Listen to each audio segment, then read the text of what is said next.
Actually, what we did was that we didn't use the core sensors as much to measure the core temperature because they had a lot of sensors on the body.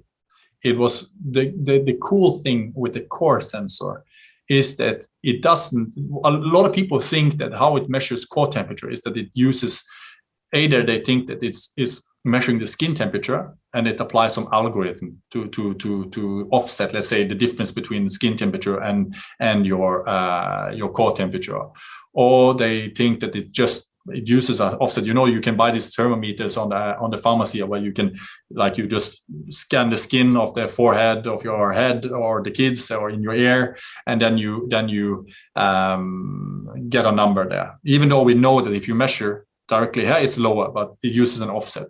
Actually, how the core sensor does it is that, and this is the really cool thing about it, and this is actually one of the projects that we are running now, and we are developing much further from a calorimetric perspective too.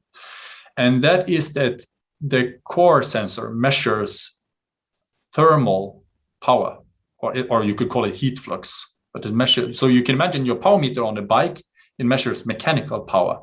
This one actually measures thermal power. So the way that it measures your core temperature is that it takes the skin temperature and it measures the thermal power. And now if you know the insulation value of something, you can say something about the heat of that comes from the core.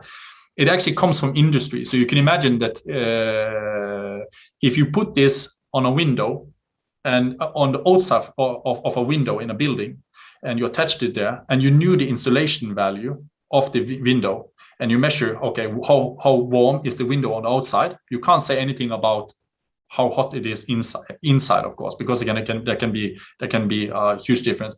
But if you now measure the thermal power, so basically how much heat it actually radiates, in the same way that if you take a cooking plate and you put it to 2 kilowatts, if you took this sensor and it hadn't been made of plastic and you put it on your cooking plate, you would actually be measuring 2 kilowatts.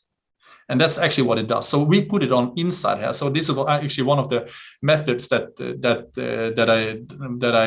I then have developed, and that was that we took these sensors.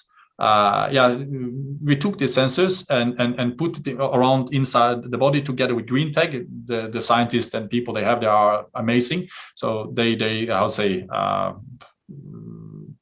came up and helped even with the measurement because I had a very close cooperation with them.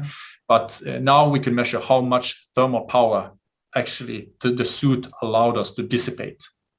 And there we saw a major difference between different suits. And there is where we found something that was quite nice together with TRIMTEX, and which still is, let's say, a secret, both in how we quantified it and measured it.